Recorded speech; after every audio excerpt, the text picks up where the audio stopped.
मैं निधि रतन। आज हम बात करेंगे धर्म की राजनीति पर। किस तरीके से भारत के जो लोग हैं अंधभक्ति और अंधविश्वास और पाखंडवाद में किस तरीके से तब्दील होते जा रहे हैं कि उनको समझ ही नहीं आ रहा कि उनके लिए सरकार किस तरीके से प्रोपेगेंडा लेकर आती है और उनके अधिकारों को खत्म कर रही है। भारत जब तक धर्म की आड़ में छुपा रहेगा या खोता रहेगा तो अपने हक अधिकारों से वंचित होता रहेगा। जनता को समझ नहीं आ रहा कि इस देश में महंगाई अपनी चरम सीमा पर है, जीडीपी का स्तर बढ़ गया है, अर्थव्यवस्था गिर गई है भारत की। हमारे प्रधानमंत्री नरेंद्र मोदी क्या करा रहे हैं, वो ट्विटर, फेसबुक की और व्हाट्सएप की डीपी बदलवा रहे हैं। तिरंगा के हितैषी बने, इस राष्ट्र के हितैषी बनकर दिखा रहे हैं। इस राष्ट्र को डीपी बदलने की जरूरत नहीं है साहब। इस देश में रोजगार चाहिए, इस देश में रोजी रोटी का मुद्दे पे बात होनी चाहिए। इस देश में लाखों युवा जो सड़कों पर भटक रहे हैं उनको रोजगार मिलना चाहिए, शिक्षा मिलनी चाहिए, स्वास्थ्य पे बात होनी चाहिए। लेकिन जनता क्या करे? सरकार का तो रवैया समझ आता है। पिछले 8 सालों में उसने सिर्फ खाली पुलाव पकाए हैं, वादे किए, लेकिन वादों पे वो खरी नहीं उतर पाई। लेकिन आम जनता को क्या होता जा रहा है? आम जनता अपने अधिकारों से वंचित होती जा रही है। रामास्वामी पेरियार ने कहा है कि ऐसे धर्म को लात मार देनी चाहिए जो धर्म तुमको गुलाम बनाता हो। तो वही उसी धर्म की हम आपको तस्वीरें दिखाएंगे तो आप सोचने पे मजबूर हो जाएंगे कि वाकई में हम 21वीं सदी की बात कर रहे हैं, क्या वाकई में हमारा देश आज़ाद हो चुका है? वाकई में हम आज़ाद देश के आज़ाद लोगों की तरह हम अपनी खुल के सांस ले सकते हैं? नहीं, ऐसा बिल्कुल नहीं है। ये सब किताबी बातें रह गई हैं, लेकिन टाउन की जब आप तस्वीरें देखेंगे तो वो कुछ और ही बयां करें। सबसे पहले आप ये वीडियो देखिए।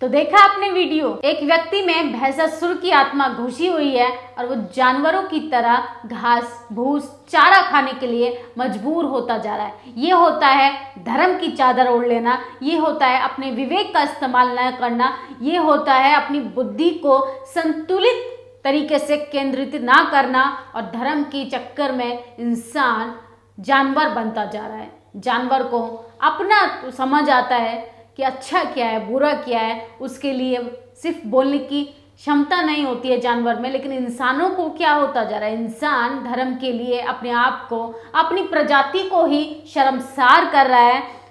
सूर्य प्रताप सिंह ने ये ट्वीट किया है कि भैंसासुर की आत्मा घुसी इस बाबा में, नाम है भैंसासुर बाबा। जानवरों जैसी नाद में चढ़ता है भूसा, खली का प्रसाद फल भी खाता है, स्वाद बदलने को पाखंड सिर चढ़कर बोल रहा है अमृतकाल में। विश्व गुरु देश बनने का दावा करते हैं हमारे प्रधानमंत्री नरेंद्र मोदी, लेकिन देश की स्थिति क्या हो गई है? देश की जनता तो गोबर चारा भूसा खाने के लिए मजबूर होती जा रही है। ये कोई महंगाई से परेशान नहीं है, ये कोई सरकार की नीतियों से परेशान नहीं है। इन्होंने जो अपने सर पर धर्म का चोला ओढ़ा हुआ है उससे ये परेशान होकर जानवरों की तरह भूसा खाने के लिए मजबूर हो रहे हैं और इनको लगता है कि स्वर्ग जाएंगे। और इतना मैं गारंटी के साथ कह सकती हूँ कि ये सब लोग बहुजन समाज से ही हैं। एसटी एससी माइनॉरिटी समाज की महिलाओं पर, पुरुषों पर जिस दिन देवी देवता आने बंद हो जाएंगे, जिस दिन किसी महापुरुष की आत्मा आनी शुरू हो जाएगी, किसी महापुरुष की छवि उन पर आने लग जाएगी, जब तक इस देश में तस्वीरें नहीं बदलने वाली हैं। इस देश में महिलाओं पे देवी आती है, लेकिन फूलन देवी कब आएगी? सावित्रीबाई फूले कब आएगी? डॉक्टर बी आर अम्बेडकर कब आएंगे?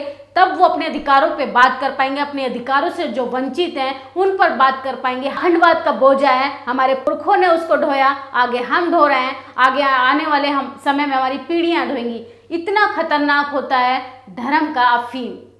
किस तरीके से इंसान धर्म की अफीम चाट कर मदहोश है और उसको समझ नहीं आ रहा कि उसके अधिकारों का क्या हालत कर रही है ये सरकार। उसके आने वाली पीढ़ियों को, नस्लों को ख़त्म कर रही है ये सरकार। अधिकारों को अधिकारों से वंचित कर रही है, शिक्षा से वंचित कर रही है, स्कूल कॉलेज यूनिवर्सिटी के दरवाजे बंद कर रही है। और आप जिस कम्युनिटी से आते हैं, बहुजन समाज, ST/SC माइनॉरिटी समाज से अगर आते हैं, तो आप मंदिर का पुजारी भी नहीं बन सकते। इसी तरह जानवरों की तरह चारा खाते हुए ही आप लोग मर जाएंगे। सोचिए, अपने आने वाली पीढ़ियों के तो बारे में सोचिए। ये तो बात की मैंने कि एक पुरुष जो है वो भैंसासुर की आत्मा में तब्दील होकर भूसा खाने पर मजबूर है। लेकिन दूसरी वीडियो जो मैं आपको दिखाऊंगी तो आपको हंसी भी आएगी और अंधभक्तों पे गुस्सा भी आएगा कि आखिर हम इस देश में कैसे संविधान की बात कर सकते हैं, डेमोक्रेसी की बात कर सकते हैं। हम कब एक तरफ तो 5 ट्रिलियन इकोनॉमी को बढ़ाने का दावा करते हैं हमारे नरेंद्र मोदी, और ऊपर से इस देश की तस्वीरें क्या होती जा रही हैं वो बहुत ही ज़्यादा शर्मनाक है। ये वीडियो देखिए।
வழக்கமாவே பெண்கள் சாமி ஆடுவது வழக்கம் தான். கோவில் திருவிழாக்கள்ல நம்ம நிறையவே பார்த்திருப்போம்.